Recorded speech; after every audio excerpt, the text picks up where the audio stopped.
Ah, Halloween, my favorite time of the entire year. I know, we're still in August, but here's the thing. If there are stuff for sale that are for Halloween, it's fair game for me to celebrate. Eternal Halloween, eternal me. And so that reminded me of when I was a kid, Halloween in the 90s and in the early 2000s, seeing Ghostface everywhere.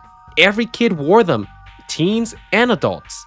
I remember for the longest time that I wanted a Ghostface costume so bad. But the one that really stood out for me as a kid was the one that you had the fake heart and you would pour blood in it. And when you would squeeze it, fake blood would drip all over the mask. It was so cool and crazy as a kid. I'd never seen something like that before.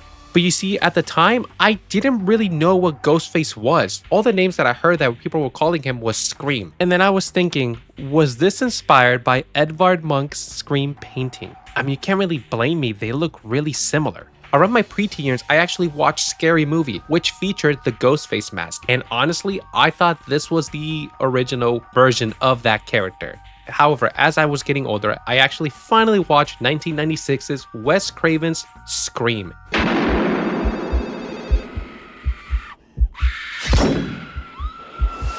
And this movie just blew me away, honestly. I was just shocked. It was amazing. Now, I was never really that big in horror at the time. I did watch, of course, the Halloweens, the Friday the 13th, and of course, the Nightmare on Elm Street movies. But the thing that surprised me about Scream was just, it wasn't just a simple slasher. It had a mix of horror, comedy, and a whole murder mystery, almost like Clue in a way. It's a great film with so many horror references that even for somebody like me that wasn't that well versed into the horror world, I enjoyed the film. And I've shown this movie to many other people and they've all enjoyed it, even never watching a single Friday the 13th or Halloween movie. One of the awesome things that I just love about this movie is the opening. We've had countless Scream movies now throughout the years, and still that scene with Casey Becker, played by Drew Barrymore, is one of the most iconic scenes in any horror, at least in my opinion. And I can only imagine how impactful this thing was back in the 90s. You had a great female lead that built up over the franchise as the years progressed, like Sydney, Randy with his horror movie obsessions. There's a formula to it,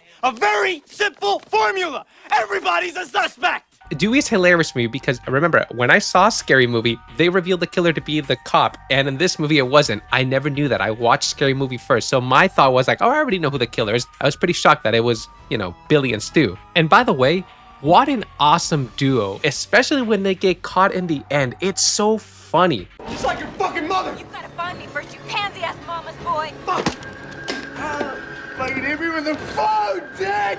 The constant references to other horror movies, which still to this day, I still find myself discovering new ones every time. Halloween playing in the final act of the film, and at the same time, the actor that's playing Randy, his name is Jamie, and he's also telling Jamie Curtis, who plays Laurie Strode, to get away and look behind her because Michael Myers is right there. It's just so meta. Seeing the movie at the time made me appreciate and see why there was so much hype for this character. But the craziest thing is, it wasn't just the movie. The mask itself predated the movie. I never knew that. So I decided to do some heavy research, and then I came to find out that Fun World sold the mask as part of its Fantastic Faces line. It basically just started as a normal Halloween getup. And I find that very interesting because normally at times for masks, they're usually created in-house studios. Maybe they grab certain things like, for Halloween, Michael Myers, it was a William Shatner mask, and they cut out the eyes and altered it quite a bit. And there we go. We have the iconic Michael Myers face. It's pretty interesting that all of this started while they were looking around for filming locations for the film around pre-production.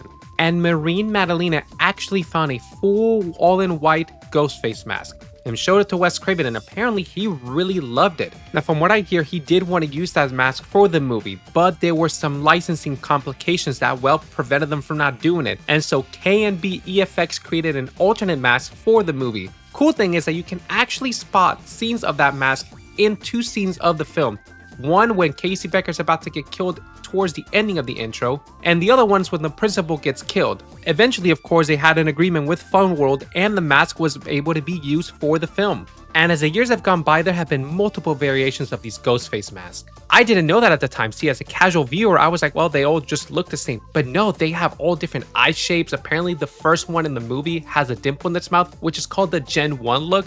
And it even had this vanilla scent to it. So one of the cool things is that Fun World actually released this year a 30th anniversary Father Death costume, which is pretty close to what you see in the movie at a good price. You had the sparkle robe, which is apparently very popular in the first film, and then it brought that Gen 1 mask with that vanilla scent to it. And the robe feels fantastic. I mean, it's flowy, it's really heavy, and the mask even glows in the dark. Heck, I liked it so much that I even ended up getting a second 30th anniversary mask to match it with my 25th anniversary mask, and they look awesome. And when you compare them side by side, you can definitely tell the difference between them. Now, one of the reasons why I love going back to this first movie is just the 90s atmosphere. There's a lot of great 90s movies out there, but I feel like this movie encapsulates that culture so well with its clothes, the music, which, by the way, I didn't know that the song Red Right Hand by Nick Cave and the Bad Seeds was in this film. I always heard it in the radio and I loved it. And it wasn't until I saw Scream that I was like, wait a minute, this is the Ghostface theme that plays throughout all the movies. It was pretty cool.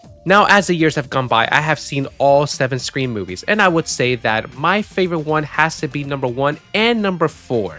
For some reason, number 4 is just very dark. It's almost similar to number 1. And I would say that this Ghostface was damn brutal. I mean, hell, I'll just say at this point, Jill is one of the craziest Ghostface ever. I mean, the fact that she was doing all this stuff to get through where she wanted to be to kill Sydney, her own cousin, I mean, it's pretty damn wild. And I'll even say that I actually enjoy the MTV series that came out a few years ago also. I know the Ghostface mask was also very different, but if I'm honest, I didn't really mind it. I thought it was pretty cool and it worked for that said world that they were introducing. Season 3, however, went back to the classic look that Ghostface has, but I would say that season 3 was probably the weakest out of them. I really enjoyed the characters that were in the first 2 seasons, and I wish they continued off of it because I thought it was pretty damn good. And aside from the movies and the costumes, we have had other merchandise for the character. For example, NECA has created multiple figures of Ghostface. The one that I currently have is the older one, which is the Ultimate Ghostface figure, but they've released some newer ones out there which look amazing. And the character has also appeared in certain video games like in Fortnite, Call of Duty, Mortal Kombat 1.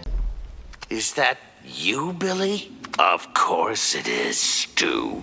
And in Dead by Daylight, which I always loved using him online and trying to get the Memento Mori. However, every time I did that move, people would always just quit. I just never got that. And in line with its 30th anniversary, Angry Orchid did release another thriller pack, and it's in the theme of the Scream movies, and the newest flavor called the Mystery Caller is delicious. And if you guys like these type of videos where we take a look back at certain eras, movies, video games, and just pop culture in general, go ahead and check out the rest of the channel.